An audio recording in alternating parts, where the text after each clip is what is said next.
자, 오늘이 2020년 7월 세 번째 주일입니다.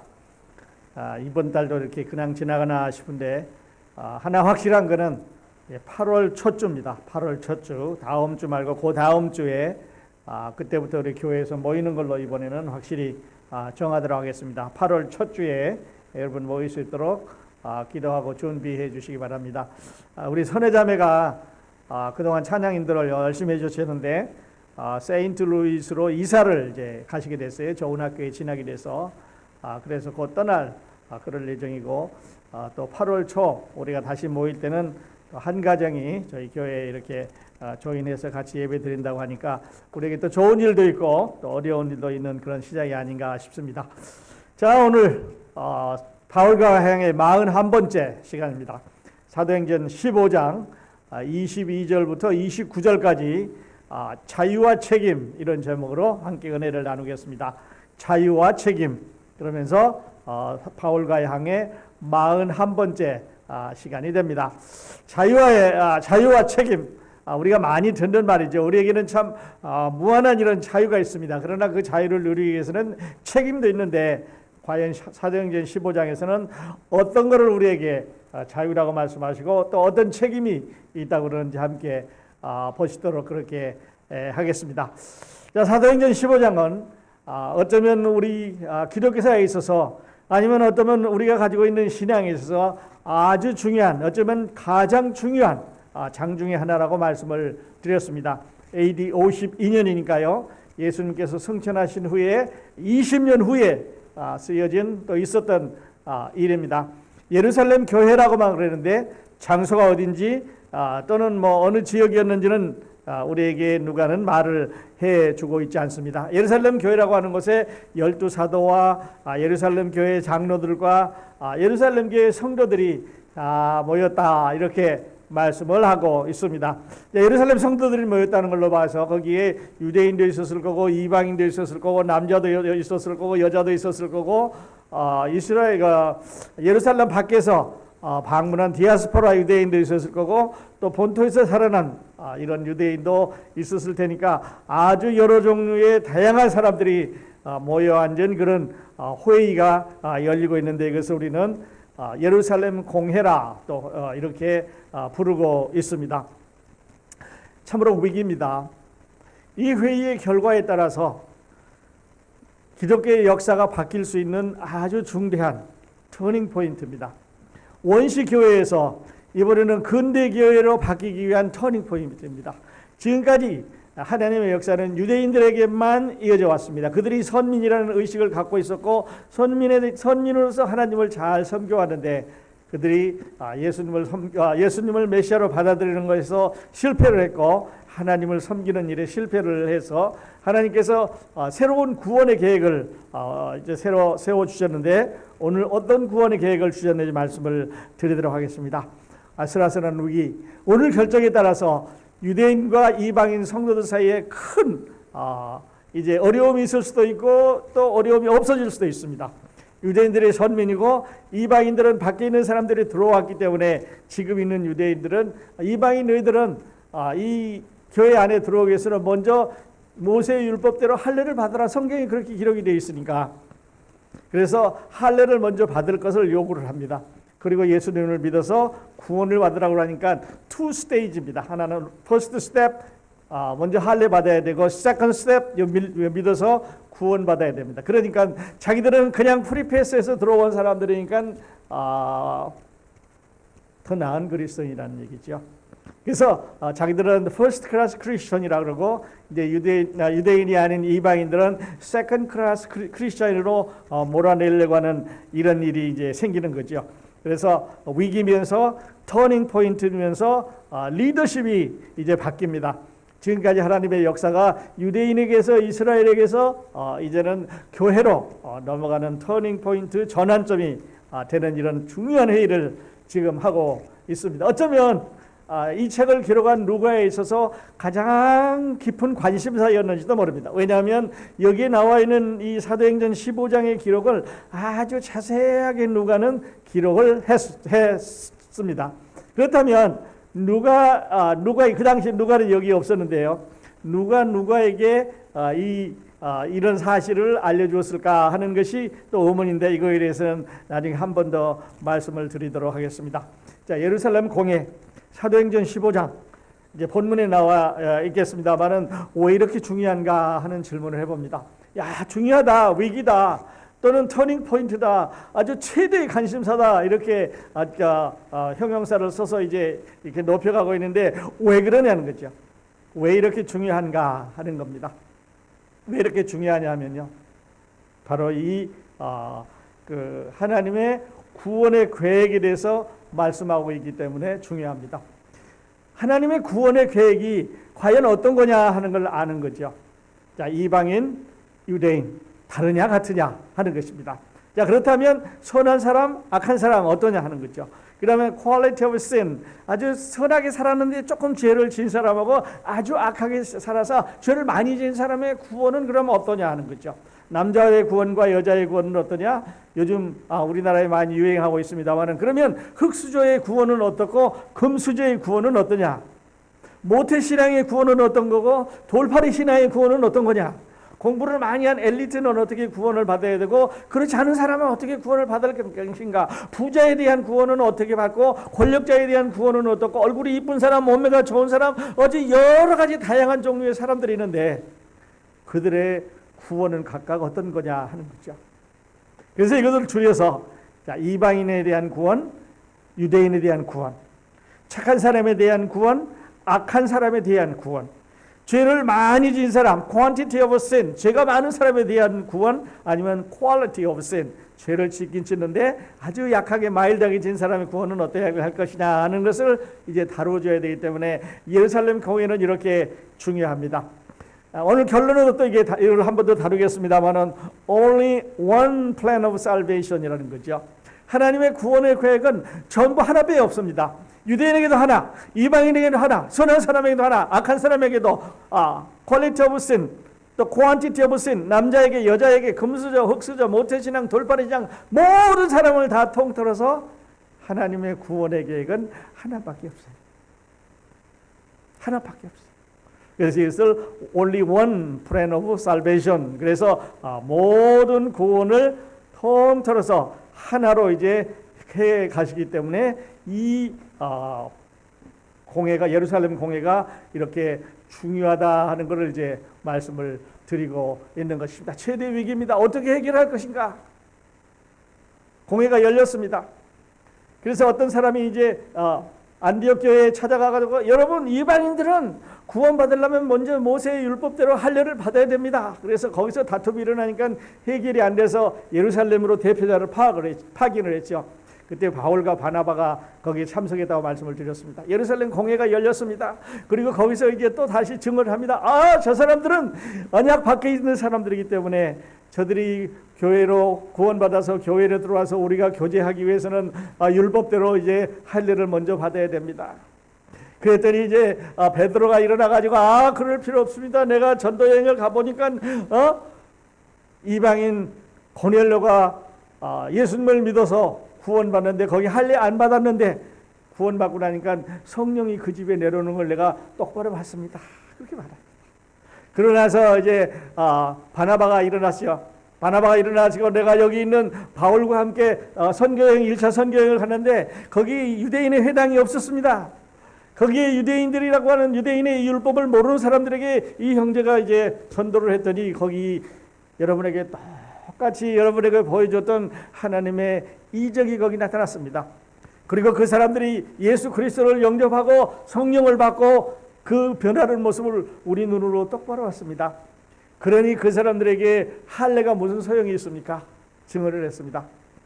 그리고 가만히 이제 있던 야고보가 일어났다 그랬지요. 한 번 더 야고보에 대해서 말씀을 드리겠습니다. 자, 문제를 이렇게 해결해 나가는데요. 이것을 유대인 편에서 본다면 참 이게 억울한 일입니다. 말도 안 되는 말을 하고 있습니다. 왜냐하면 지금 유대인의 회중에 들어오는 사람이 율법을 지키지 않고 그냥 들어온다고 그러니까 이건 하나님의 율법을 무시해도 왕창 무시하는 거죠. 율법에 분명히 성경에 그렇게 기록이 되어 있는데 아브라함에게도 그렇게 말씀하셨고 또 모세에도 말씀하셨고 회당에서 매주일 우리가 이런 말씀을 외우고 지키고 있는데 이거 이방인을 그냥 받아들인다 그러니까 이게 말도 안 되는 거예요. 말이 안 되는 말을 하고 있는 것입니다. 근데 이방인 편에서 본다면 이방인도 할 말이 있습니다. 왜냐하면 지금 보십시오. 우리가 예수 그리스도를 그냥 믿었습니다. 그랬더니 모세의 율법하고 상관없이 믿었더니 성령이 우리한테 돌아왔고 하나님의 영이 우리 가운데도 역사하시는데 이것을 무엇으로 당신들이 못한다고 할 겁니까? 이방인 봐서 할 말이 있어요. 그래서 지난주에 말씀드린 대로 야고보가 4가지 조건을 주셨죠. 자, 이 사람들을 괴롭게 하지 마라. 성경에 이제 그렇게 옛날에는 그렇게 했지만 이제 메시아가 오셔가지고 십자가에 돌아가시고 율법을 이루고 난 다음에는 이 모든 사람들이 다윗의 부셔진 그 쇠락한 그 다시 집을 세우겠다고 하셨고 마지막 날에 그들을 하나님께서 은혜로 구원받는다고 하셨기 때문에 이제는 그 마지막 날 그 구원받는다는 그때이기 때문에 이제는 옛날 걸로 괴롭게 하지 마라. 그 대신 이방인 너희들은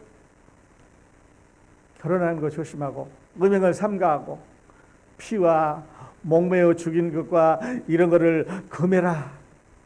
그러면 교제하는 데 어려움이 없으니까 이거는 구원은 똑같은 방법으로 받되 교제를 하기 위해서 이 4가지 것을 금지하라고 이렇게 말씀을 했습니다.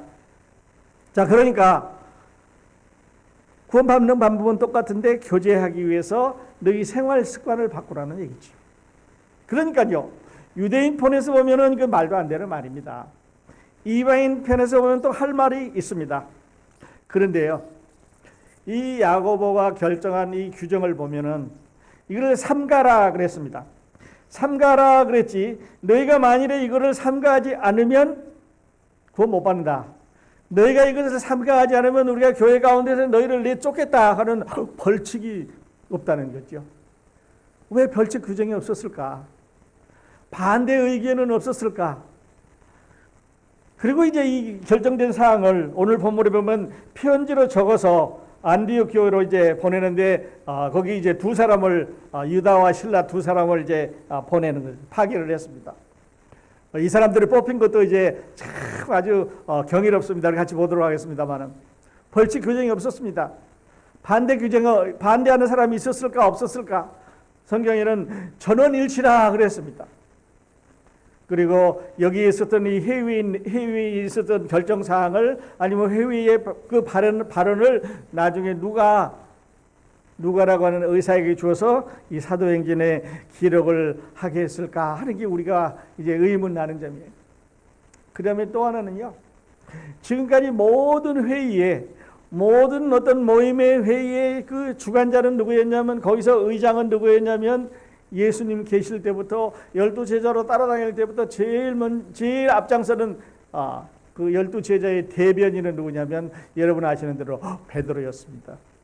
그리고 성령이 임한 후에도 베드로가 설교를 했습니다. 성령이 임하신 후에도 베드로가 기적을 행했습니다. 성령이 임한 후에도 베드로와 요한이 일을 했는데 여기서 보니까요. 야고보가 결론을 냈습니다. 여러분 그거 좀 이상하지 않으세요? 아니 지금까지 가만히 있던 야고보가 드디어 나타나가지고 오늘 회의에 결론을 내고 있는 것입니다. 자, 그렇다면 왜 베드로가 아닐까 하는 생각을 해보는 거죠. 베드로가 아니었습니다. 자, 그렇다면 하나님의 성령께서 그것을 모를 리 없는 성령께서 왜 베드로에게 결론을 내라고 하셨을까 하는 죄송합니다. 야고보에게 내라고 하셨을까 하는 이런 야고보에 대해서 잠깐 생각을 해 보게 됩니다. 자, 야고보는요. 예수님의 그 half brother라고 말씀드렸죠. 마리아를 통해서 낳긴 낳는데 이제 아버지가 달라요. 예수님은 하나님 아버지로부터 태어났고 이 야고보는 이제 목수의 아들이죠. 그러니까 같은 집에 살았습니다. 집에서 아마 형이라고 부르면서 목수 일을 하면서 같이 먹고 같이 자고 이제 어렸을 때 그랬을 거예요. 그러니까 예수님을 이제 하나님의 아들이라고 안 믿었습니다. 그리고 나서 예수님이 십자가에 돌아가셨습니다. 아마 무덤덤했겠죠. 그리고 가고 나서 문제가 생겼습니다. 3일 후에 늘 살아있을 때 얘기하는 대로 예수 그리스도께서 살아나가시고 고린도전서 15장에 보면은 특별히 그 후에 야고보에게 보이셨으며 이런 말씀이 나옵니다. 자기 동생이 가서 안 믿었지 이제 믿어. 나는 너희들하고 같이 자랐지만 하나님께서 보내신 메시아이기 때문에 이제 나는 부활했고 나는 승천하는 거야. 그때부터 야고보는 예수님을 믿기로 결심을 했습니다. 아, 그랬구나. 그래서 열심히 이제 예수님을 섬기면서 예루살렘 교회 장로가 됐습니다. 그러면서 이제 다른 성경에 보니까는 예루살렘 교회의 기둥같이 여기는 사람이 됐습니다. 여러분 집에 기둥이 있지 않습니까? 그 기둥을 이게 망가뜨리면 집이 부서지는 거지요. 예루살렘 교회를 바치고 있는 기둥 같은 사람이 됐습니다. 그리고 이 성경을 연구하는 초대 학자들은 야고보가 얼마나 기도를 많이 했는지 야고보의 무릎이 낙타 무릎처럼 넓게 커다랗게 부어나와 있었다고 말합니다. 그러니까 엎드려서 계속 길게 기도도 했고 오래오래 기도를 했고 자주 기도를 해서 많은 사람들에게 그 기도하는 모습이 목격됐을 뿐만 아니라 그 몸 체형이 무릎이 그냥 커져서 이렇게 오래 기도했다는 이런 사람이에요. 그뿐 아닙니다. 사도행전에 여러 사람 이름이 중요한 사람 이름이 많이 나옵니다. 그런데 이 중요한 일을 맡은 야고보 장로에 대한 기록은요 여기뿐이 없어요. 더 이상 없습니다. 그러니까 얼마나 겸손하게 섬겼는지 알 수가 있어요. 그런데 이 야고보가 일어나 가지고 이제 성경에서 이 근거를 찾아냅니다. 보니까 내가 아모스 성경을 이제 보니까 이제 기억이 나는데 거기에 보면 하나님께서 말세에 다윗의 이 쇠락한 이 집을 다시 세운다고 했다. 그러므로 이제 이 이방인들이 구원받고 이 교회로 들어오는 것은 그 사람들에게 모세의 율법을 지키라고 하지 말고 그 구원은 그걸로 끝나는 거다. 그 대신에 우상의 제물, 음행, 목매어 죽은 짐승 그리고 그 짐승의 피는 먹지 말라고 하자. 왜냐하면 우리가 그거는 먹으면 이방인이고 그거는 우리하고 교제가 안 되니까 그건 나쁜 습관이니까 우상에 갔던 거니까 하나님 앞에 들어볼 수가 없으니 우상의 제물, 음행, 목매어 죽은 짐승 그리고 그 짐승의 피는 먹지 말라고 편지를 하자. 이렇게 해서 이제 편지를 써가지고 보낸다고 말씀을 드렸습니다. 얼마나 지혜롭게 해결됐는지 몰라요. 엄청나게 어려운 일일 뻔했는데 잘 해결이 됐습니다. 이렇게 해서 야고보는 이제 4가지 조건을 주면서 문제 해결을 이제 잘 해결을 했지요. 그런데요, 사도행전 15장의 이야기를 보면은 우리는 야고보의 지혜를 배울 수가 있습니다. 물론 결론은요, 이건 결론은 야고보가 내렸지만 그러나 맨 밑에 보면 성령과 우리는 이 말을 하고 있습니다. 다시 말씀드려서 야고보가 잘 듣고 뭐 지혜를 통해서 야고보가 행했지만 성령이 야고보를 감동시켜서 이 문제의 해결사였다는 것을 우리가 볼 수가 있습니다. 이야기를 잘 들었습니다. 베드로의 이야기도 들었고 바나바의 이야기도 들었고 저쪽에서 고소하는 사람 바리새인 사람도 이야기를 들었습니다. 그러면서 이제 아모스 성경을 떼어 나가게 됩니다. 그러면서 야고보가 내린 결론은 이제 이거죠. 여러분, 내가 이야기를 잘 들어보니까요, 어떻게 구원받을까가 아니라 어떻게 살아가야 할 때의 이야기 같습니다. 자, 구원받는 거는 지금 결론이 났지 않습니까? 예수 그리스도의 십자가의 은혜로 예수 그리스도께서 갈보리산 십자가에 돌아가시면서 다 이뤘다고 말씀하셨기 때문에 그 사실을 믿으면 누구든지 구원받는다고 했으니까 구원받는 거는 이방인이나 유대인이나 남자나 여자나 큰 죄인이나 작은 죄인이나 선한 사람이나 악한 사람이나 공부 많이 한 사람이나 공부 적게 한 사람이나 quality of sin, 죄를 짓긴 짓는데 약한 죄를 지은 사람이나 quantity of sin, 죄를 많이 지은 사람이나 흙수저나 금수저나 어머니 밑에서 어렸을 때 뱃속에서부터 교회 다닌 사람이나 아니면 그냥 깡패로 놀다가 이제 나중에 예수님 믿고 들어온 사람이나 모든 사람의 구원은 the plan of salvation. 하나님의 구원의 계획은 하나밖에 없습니다. 그래서 이방인도 그 하나밖에 없는 믿음으로 들어와야 되는 거니까요. 어떻게 구원받을까 하는 얘기가 아니고 어떻게 살아가야 될까 하는 얘기입니다.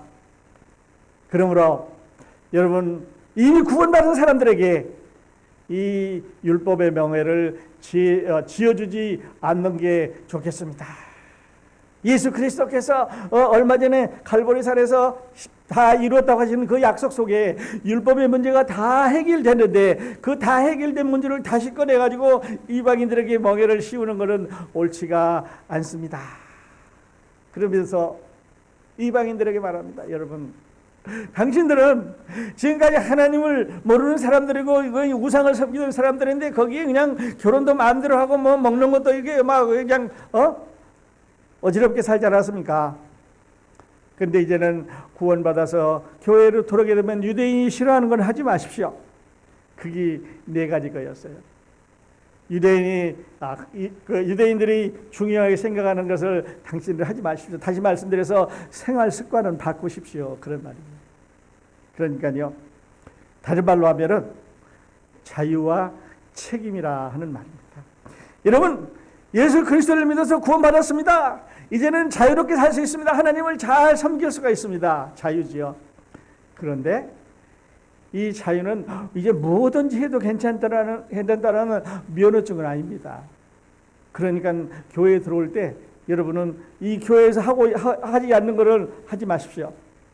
그것은 유대인이 싫어하는 것이기 때문에 바꿔야 됩니다. 그렇게 말합니다.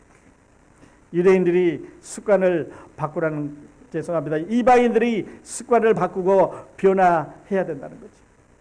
한 번 더 말씀드리면 유대인들에게는 당신들은 퍼스트 클래스 크리스찬이 아닙니다. 퍼스트 클래스, 세컨드 클래스 크리스찬은 우리 가운데 없습니다. 그러므로 유대인 당신들도 우월감을 버리고요, 유대인 당신들도 하나님 앞에 나왔던 선점에 따른 이런 이 선민의식을 버리고 이방인을 그리스도 안의 형제로 영접해야 됩니다. 자유와 책임, 한쪽에 엄청난 자유가 있습니다. 그러나 그 자유를 누리기 위해서는 책임이 있는 거죠. 사도행전 15장 19절로 21절을 다시 한번 보면은요, 야고보의 이 증언이 엄청난 변화를 가져왔습니다. 이 증언이, 야고보의 이 결정이 교회사를 뒤집었습니다. 터닝 포인트가 되었습니다. 이제는 유대인에게서 이방인에게로 옛날 유대인의 그 시스템에서 신약 교회로 넘어가는 그런 중요한 메시지가 되는데요. 그러므로 내 의견에는 이방인 중에서 하나님께로 돌아온 자들을 괴롭게 하지 말고 다만 우상의 더러운 것과 음행과 목매어 죽인 것과 피를 멀리하라고 편지하는 것이 옳으니 이는 예부터 각 성에서 모세를 전하는 자가 있어 안식을 받아 회당에서 그 글을 읽음이라 하더라. 이렇게 생각합니다. 옛날부터 그렇게 했기 때문에 구원받는 것은 은혜로 받는데 그 대신 교회에 와서 이 네 가지 것을 지켜달라고 이렇게 부탁을 하지요. 문제를 참 잘합니다. 요즘 이제 그 경영대학에 가보면 이제 경영대학에서 그 문제 해결하는 방법을 이렇게 우리가 공부를 하는데요. 이렇게 하고 있죠. 먼저 문제의 본질이 뭔가, 어디서부터 문제가 생겼냐 하는 것을 따지기 시작합니다. The root cause of the problem. 어디에서부터 문제의 본질이 뭐냐는 거죠. 유대인하고 이방인하고 감정 싸움이 아닙니다. 유대인이라고 이방인하고 우격다짐이 아니에요. 양쪽 의견을 잘 들어보고 그 근본적인 문제가 어디에 있나 보니까 하나님의 말씀에 있었습니다.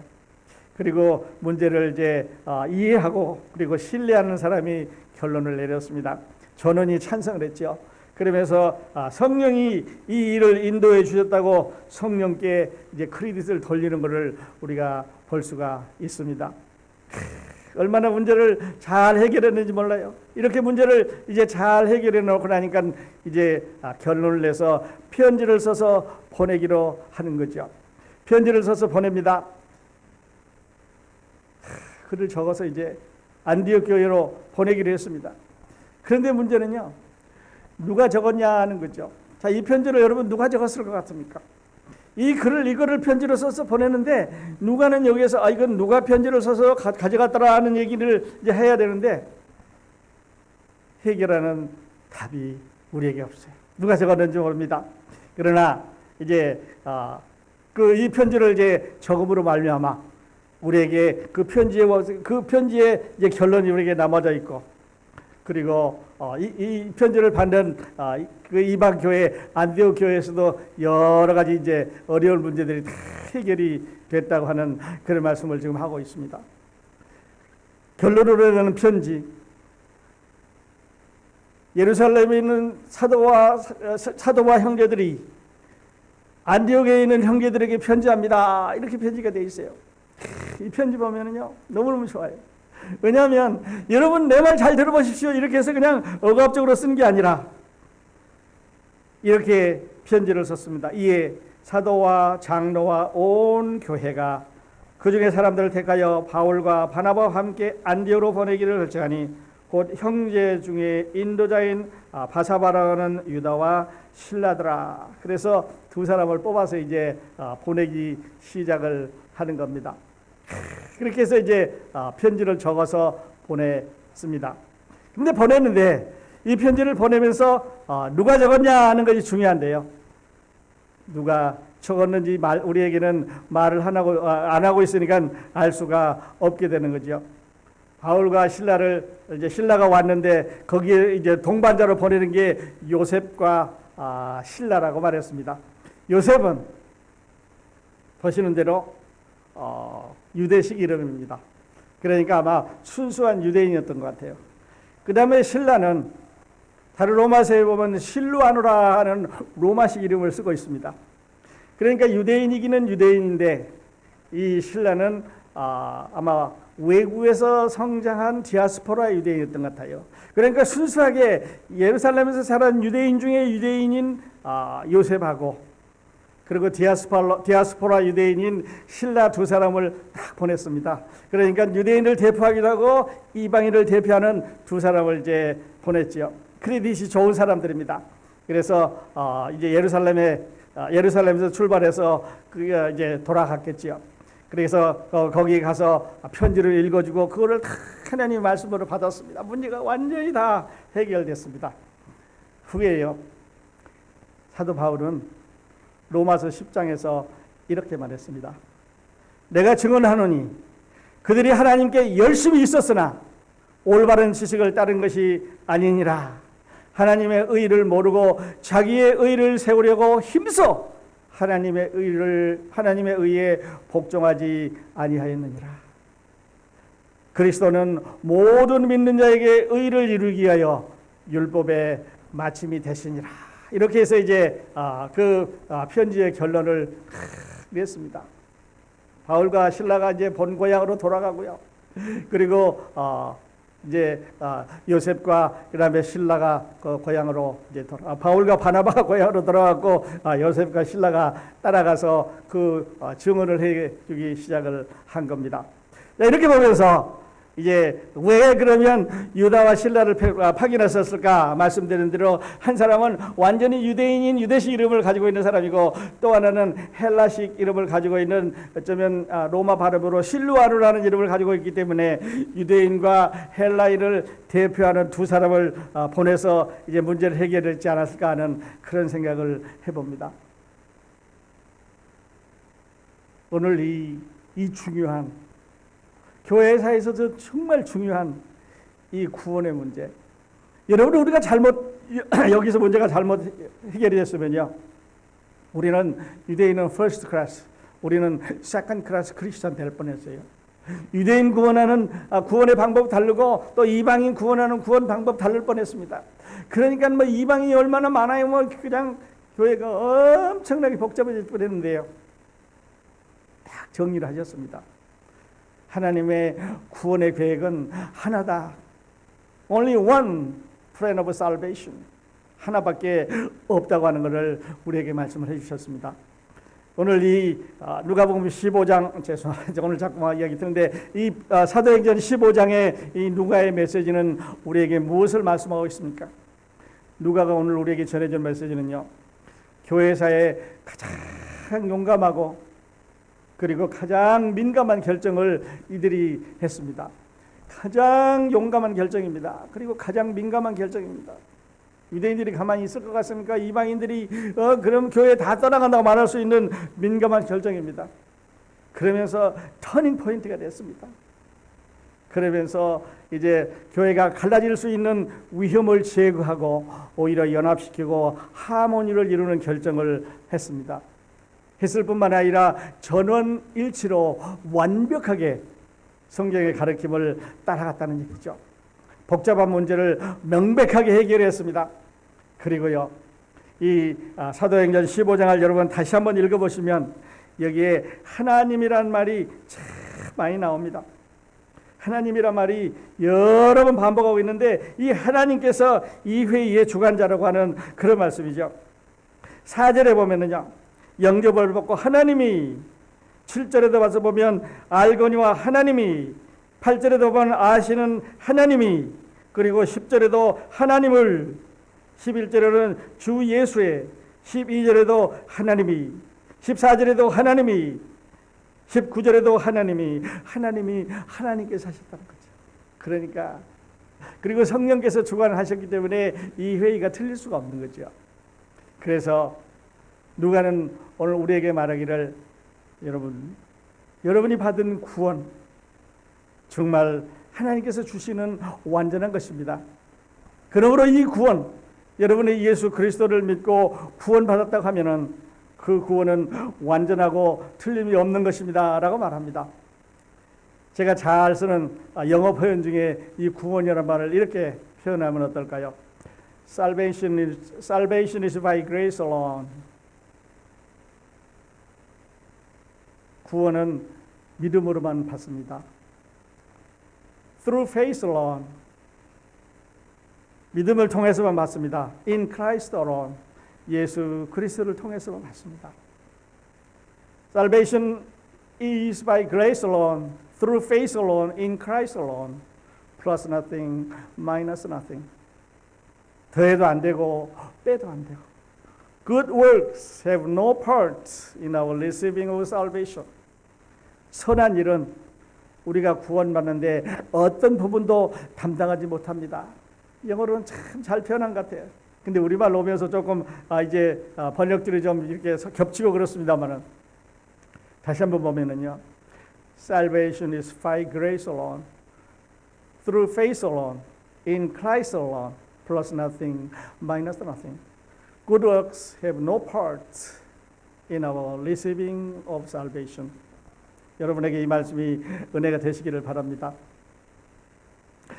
로마서 6장 15절로 17절 18절에서 사도 바울은 이렇게 말합니다. 그런즉 어찌하리요?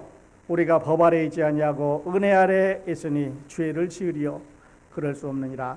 하나님께 감사하리로다. 너희가 본래 죄의 종이 되니 너희에게 전하여 준 바 교훈의 본을 마음으로 순종하여 죄에서 해방되어 의에게 종이 되었느니라. 우리의 구원 하나님께서 거저 주시는 은혜로 우리가 받았습니다.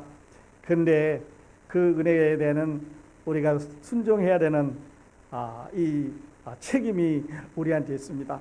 그러므로 자유 좋습니다. 은혜로 받았습니다. 하늘나라 갈 수 있습니다. 그런데 그 책임은, 그 자유에는 반드시 그리스도의 말씀에 순종해야 된다는 이런 책임이 우리에게 있는 것을 오늘 말씀을 통해서 배울 수가 있습니다. 하나님이 구원의 은혜, 사도행전 15장 예루살렘 공회, 정말 어려운 이런 고비를 잘 넘어갔습니다. 다음 주일에는요, 더 엄청난 이런 일들을 함께 보게 되는데, 다음 주를 기대하면서 기도하도록 하겠습니다. 기도하십시다.